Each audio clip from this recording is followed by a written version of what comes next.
Is Russia setting the stage to use chemical or biological weapons? That's certainly the interpretation that Western governments are now sharing with the media.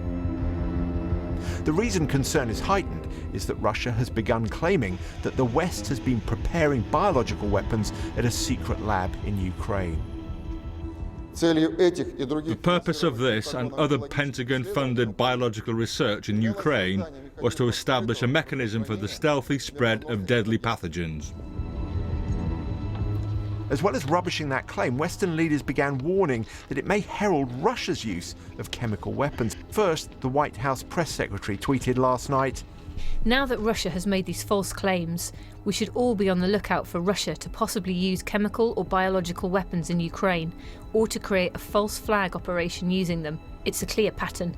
Afternoon, everybody. The warning was then echoed by the Pentagon. We have seen one of their playbooks is to accuse the other that which you are doing or which you plan to do. And by the UK Foreign Secretary, who's now in Washington. We are very concerned about the potential use of chemical weapons. And tonight, the Prime Minister added his own voice to these warnings. This is straight out of their playbook. They start saying that there are chemical weapons that have been stored by their opponents or by the Americans, and so when they themselves deploy chemical weapons, as I fear they may, they have a sort of a masquerovka, a fake story ready to go.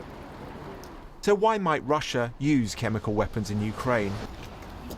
As the buildings fall and the rubble rises, the besieged population is moving underground, out of reach of conventional bombs and bullets. No amount of conventional hardware will have an impact. People can hide amongst the rubble. Ukrainian military can hide there, jump out with their anti-tank weapons and kill the vulnerable tanks.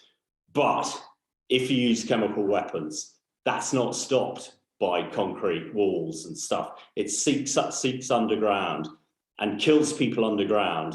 And I contest that. Hamish de Bretton-Gordon is one of the UK's foremost experts on chemical weapons. Whilst in the British Army, he led NATO's counter-chemical weapons rapid reaction force. Is it a realistic prospect that the Russians may use chemical or biological weapons? I think it is absolutely a realistic prospect, particularly with chemical. I've seen the Russians at close hand in Syria over the last 5 or 6 years. And although they haven't used chemical weapons themselves, they've allowed President Assad to use them. And I contest that chemical weapons have kept Assad in power. I saw the 4-year siege of Aleppo being fought out conventionally and the Russians and the Syrians getting nowhere. Just 13 days of chemical attack using chlorine barrel bombs broke that siege. The purpose of these warnings from Western leaders is to make Russia think again before using chemical weapons.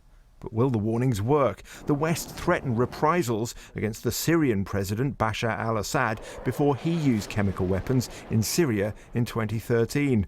President Obama even called it a red line. If you make the tragic mistake of using these weapons, there will be consequences and you will be held accountable.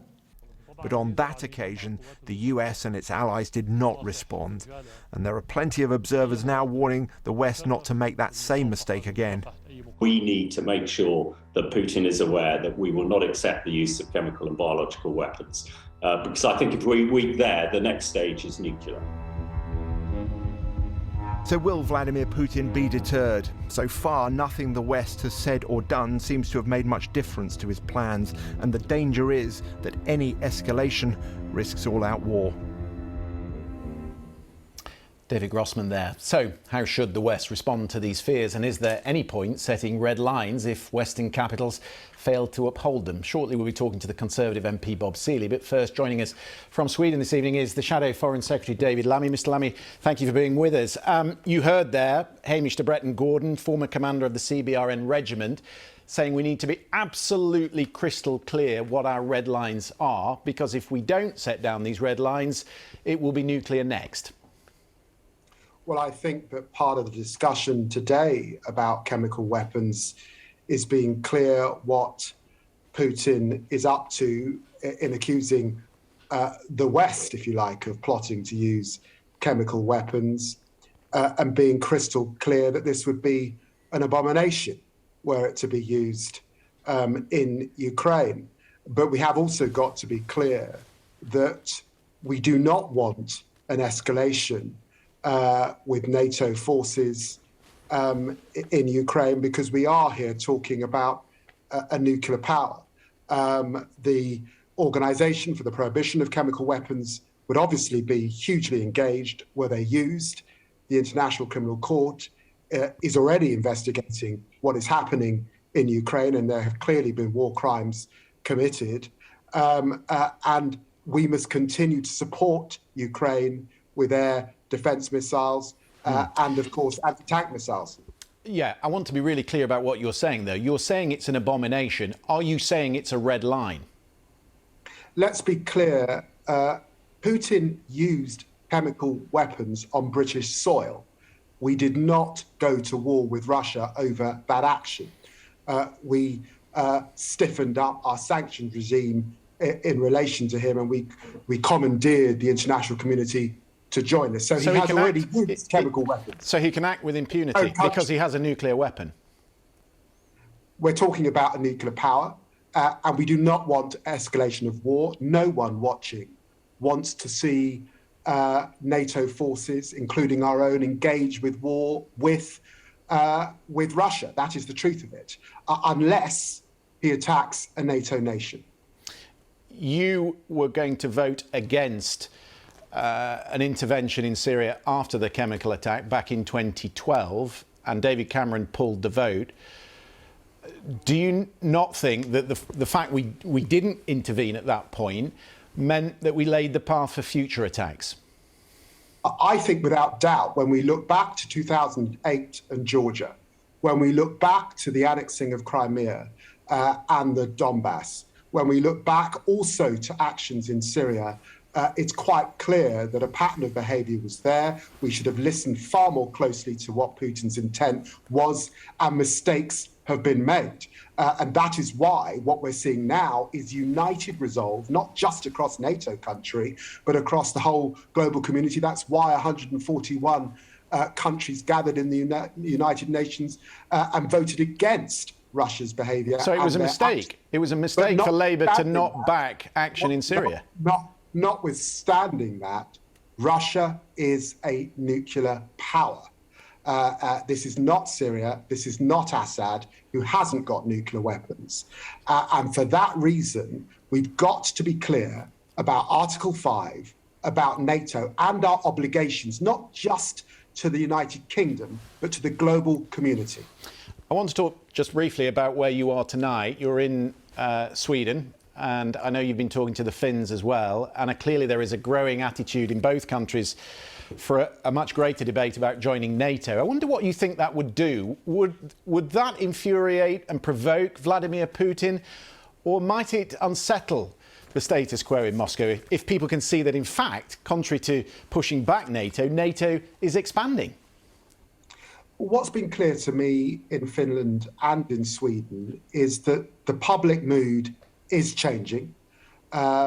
There's great revulsion, really, at what's happened just next door, effectively, in Ukraine.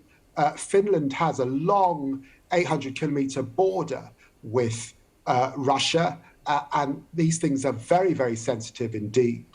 I do detect a different mood about European security and a vulnerability here, but I also detect quite clearly that they will not be dictated to by Putin. This is a decision for Finlanders and the Swedes to determine over the course of the next few months. David Lammy, grateful for your time. Thank you very much. Bob Seeley, let me come to you. There is clearly a reluctance to increase military pressure past what we're supplying at the moment. The problem with that logic, as we saw in 2014 and 2015, is that when we think like this, Putin escalates on his own terms. And there has to be a point, doesn't there, where we regain control of the escalation? Yes, you make a good point. And by the way, this is a provokatsia, a provocation, not a maskirovka. I know the Prime Minister was searching for the right word, but this is fundamentally, if they use chemical weapons, it'll be a provocation in order to justify his use of chemical weapons. The trouble is, once you start, Christian, once you start trying to react emotionally, two things happen. Firstly, you make bad decisions. And secondly, you might well be playing into the Kremlin's hands. Putin may want us to react in a given way. It is not impossible he's trying to manipulate us into confrontation. He has for years said that that NATO is attacking Russia, and this may help him walk us into a course of action that justifies it. During the Cold War, the Russians had a secret program known as reflexive control, reflexivное управление, which was about manipulating people into courses of action that you think you're taking voluntarily, but in fact you're being manipulated into those actions. So we need to be very careful. Well, with that in mind, then, let me put the same question to you that I put to David Lammy. Should we be setting a red line? No, because NATO is a defensive organisation, and we need to be very clear. There are ways of dealing with. So he can act with impunity.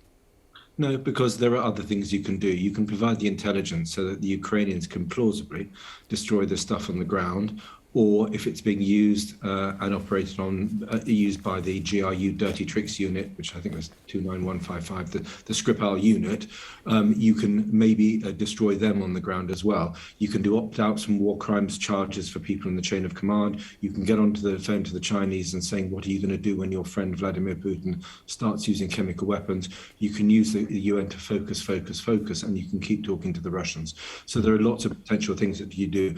But if he knows that we will react with military force, then we play into his hands, because he can then choose the timing of our entry into this war. Do you think that's a good idea? I do not. No, and there were plenty of people who agree. But there is a theme developing where we will defend every inch of NATO territory as if our security stops at the border of NATO.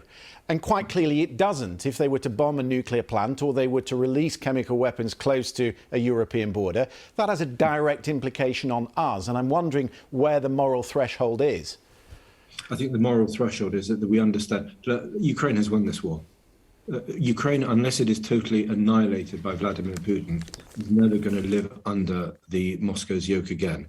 Whether it's 100% of the country or 95% or 92%, talks will eventually, we will work that out in talks, and the likelihood it will never get Crimea back, and it might not get the little separatist statelets back either. But look, Ukraine has fought and won its freedom already. The question is now how much damage Vladimir Putin is going to do, A, to Russia, B, to Ukraine, and C, to the rest of the world. So that's why you have to keep talking, and you have to see the Russian state, whether you like it or not, in crisis, as well as the Ukrainian one, although you are very clear in your moral delineation between who is the hostage and who is the hostage taker, so to speak. Bob Seeley, we're grateful for your time, and thank you also to David Lammy, who is joining us from Stockholm.